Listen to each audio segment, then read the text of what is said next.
קוראים הדסה נחמיה. לי קוראים נחמיה מרדכי. אתם ההורים. ההורים שלי. כן, בבקשה. אני ממש מתרגשת, ולכן אקריא מהדף.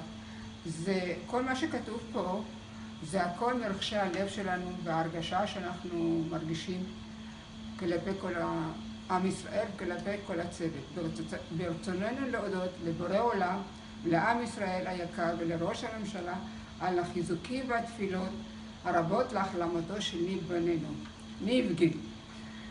אתם מחזקים את ניב ואותנו מאוד, גם ניב מחזק אותנו בעוצמות הנפש המפגין. בזכות דוקטור קרלוס והצוות הרפואי בבית חולים בקפלן, ניב מתקדם מיום ליום.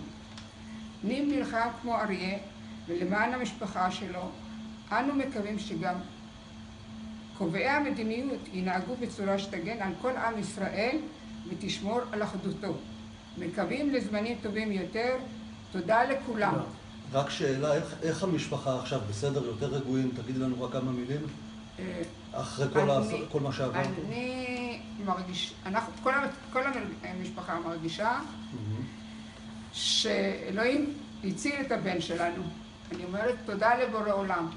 ואחר כך הצוות הרפואי שהיה מופלא מאוד ותמך בנו והציל את הבן שלנו. ואיך ניב עצמו מרגיש? ניב הוא גם מרגיש. הוא כבר מדבר, הוא מחייך. מחייך ומדבר.